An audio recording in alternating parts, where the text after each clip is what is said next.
there, but I'm going to tell you something. Michael Jamal knew the truth. Yes, he took the oath, and I believe he did sign a few things in a contract, okay? Michael, or the brother knew um, the time. Put it this way, it don't hit them till they hit their 50s. Michael knew the time was down there up. He knew. There was several people he talked to and said, man, I'm telling you, people are following me. He knew. When they get to a certain age, he started telling a lot of truth. And not just that, he wasn't even on everybody's buzz table. But the fact that he has an audience and people listen, and he's been told, hey, you under oath. They take that oath real serious in Hollywood. No matter how small, they just want you to talk. In other words, if you're a person that has some truth, they don't want you to be like Yash Kara. That's why if they mention my name, it's hush. You notice they never say my name. Jamal is on the beach, Sarah. You want to know what really happened? This is just my take, right? He was approached by somebody that he knew of, and he might not have known these people. But most of the time, when they get ready to do something to you, they send somebody you know. So nevertheless, Jamal did the same. Just look at it's a pattern, guys. Twitch left everything at home and just said he'll be back. Jamal told old girl, I'll be back. Somebody got in touch with Michael Jamal Warner, and told him we need to talk. And they picked the beach. See, I would have said, no, man, we're going to meet at the restaurant. I don't know if he was thinking or he pretty much thought he could handle this. Well, they wanted to meet at the beach because the person that was talking to Michael was not alone. Whatever they want to say, whatever they want him, it's always something they want him to sign. He disagreed. It's a pattern, guys. And they knew he was going to disagree. And my take, they manhandled him. I guarantee it was a struggle because Sam Cooke, it was a struggle. Everybody here, people reported hearing the room just being tossed, like a lot of fight going on. He fought, but it was too many. So same thing with Michael. He was a pretty athletic dude. He was not a chump. He had some weight on him. So they didn't do this alone. They came with a few henchmen. And basically, since Jamal did not want to adhere to what they had to say, he didn't want to sign no contracts. He didn't want to hear anything the Brotherhood had to say because they've been following him for a minute. They held him down. You're not going to get me to believe the man drowned. No. Held him down, okay, until he couldn't breathe no more. Made sure he was dead. Then let his body go. So when they found his body, they said it washed up on the pier. Did it really wash up on the pier? Because if the current would have took him, they would have. Let's just keep it a buck, guys. If the current would have took that man's body, do you think it would have washed up on the beach or the shore? Hell to the no. If a current takes your body, you're going to get lost at sea. Any damn fool know that. The fact that this man's body was on the sea, foul play. If they was going to do it right, they should have just did it like did Johnny Kemp. Remember Johnny Kemp is saying, just got paid Saturday night, party's jumping, licking right. Somebody pushed him off one of the Carnivals. Y'all know that, don't you? Now, I don't know if he was a sacrifice. He wasn't doing nothing. He didn't have a lot of money, but he was pushed off the Carnival. And if you know anything about ships, those are real currents. They haven't found his body even to this day. So you telling me if Michael Jamal Warner got caught up in the current, that his body would have surfaced up on the beach? Now, they killed him at the beach, left his body on the beach, and said that the current took him out, brought him back in, he drowned. Y'all believe that shit? No, the man was killed, and I'm gonna leave it at that. Okay. The Hollywood Files. Now, Hollywood is so sloppy right now. They're doing everything in front of your face. Let's go to Charleston, your neighborhood. So let's just say Malcolm, I didn't say he did, but let's hypothetically say he was a guy to try to motivate people in the hood and try to teach them how to be self-sufficient as self-employment. You know, Hollywood does not approve that. You know that, right? If you under oath and you work for the elite, you are not supposed to go back to your hometown. If your hometown was Beverly Hills, they don't care.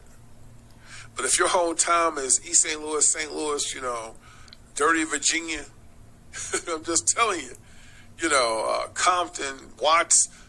How many times have Tyrese went to Watts and tried to teach them to be entrepreneurs? I'll wait. Never, right? He's forbidden to. It's not that he don't want to, he's forbidden.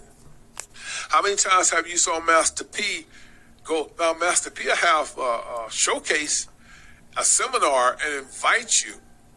But how many times have Master P went back to New Orleans and gave people the sauce on how to be? He can't. He can have a seminar, and that seminar is regulated. That's just like a Zoom class, but he's there in person. But he can only say so much. When you trying to educate people how to be entrepreneurs in the city, if you decide, you have to televise it. You just go down there, hand out handbooks, and then you send money towards the funding, and et cetera, et cetera. They can't do that. And in some cases, you really can't, you don't want to, because they're not educated enough to understand financing. It's not going to work no way. But that's besides the point.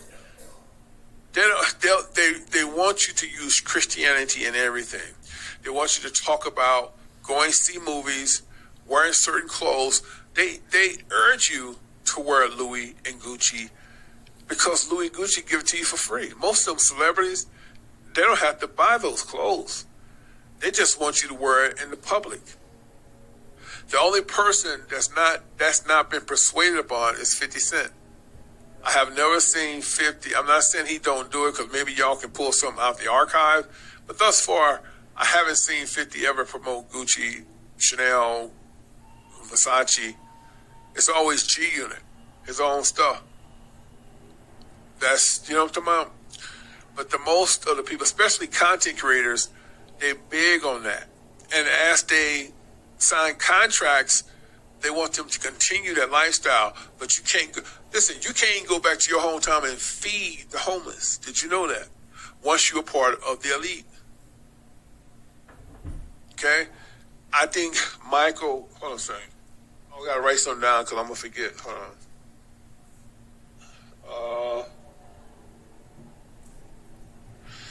I think personally, Michael was murdered.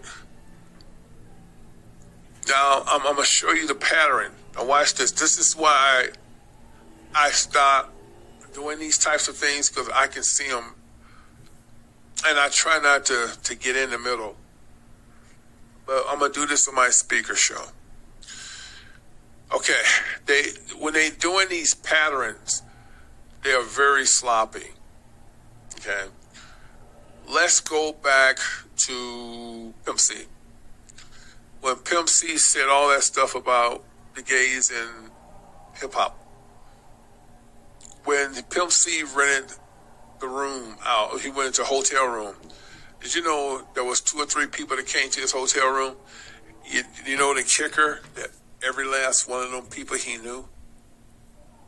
It was no struggle. Y'all probably saying, well, did they just come in and just bum rush him? Pimp C was told to apologize. And I don't know if he was told to sign another oath or sign another paper, because I can't tell you for sure if Pimp really sold out. I know he took that oath, but did he sign his name in blood? And I don't believe he did. But what's happened to him and Jamal is similar. I'm explaining why. Pimp C is not a type of dude that's going to agree to shit if he's not feeling it. And I really believe that since there was so many people in the room that he just knew he was safe. They gave him an overdose and said he overdosed on cough syrup. But they shot him up, left him in the bed, let the elite know it's done. And after the maid found the body, they said he overdosed on cough syrup. He took too much medicine. The whole ordeal is they wanted Pimp to apologize, and I believe they want him to sign some documents. And them documents need to be signed in blood. And I'm just giving y'all my take. I've been saying this shit for 14, 15 years. Okay, I haven't failed yet. And I wasn't going to even get into this, but I just feel it's time for me to hit the Hollywood files one more again. Okay? This morning, fans and co-stars are mourning the shocking death of Malcolm Jamal Warner, the actor best known as Theo Huxtable on The Cosby Show. Costa Rican officials say Warner drowned Sunday afternoon in the province of Limon. According to investigators, the 54-year-old was swept away by the sea's current before bystanders were able to pull him out of the water, but he had no vital signs. I'll be in my room, Suzanne. Warner was just 14 when he landed the role that would cement his place in television history, playing the lovably naive Theo Huxtable on The Cosby Show. Look at these sleeves! Over 8 seasons, Warner's coming-of-age antics became a favorite among fans. How'd you like the real world? Well, it's a lot tougher than I thought it was. But you know what? So am I. Warner stopping by today, just before the show wrapped in 1992. This show has given me a wonderful opportunity to be able to grow and to be able to kind of show what I can do. He later addressed the show's complicated legacy after its star Bill Cosby was accused and convicted of sexual assault. That conviction later overturned. The effect that it had on Black people worldwide can never be taken away. Cosby speaking about Warner overnight, saying he and co-star Felicia Rashad have been remembering Warner. Malcolm was always embracing relationships with everybody he worked with. After his early success, Warner kept acting, including alongside Tracy Ellis Ross in Read Between the Lines. On Monday, she wrote, "My heart is so, so sad. You made the world a brighter place." Beyond his on-screen career, he also worked as a poet and musician, even earning a Grammy. Just last year, he launched the Not All Hood podcast, looking at the experiences of Black Americans, and reflected on today about his life after early fame. And I've got my head on straight, my soul and dignity is intact. Like, I've had a really wonderful journey. In one of his final Instagram videos, Warner sending an uplifting message to his fans. Just wanted to remind you, as I remind myself, that no matter what's going on, there's always a reason to smile. Peace and love, and I'll be back soon.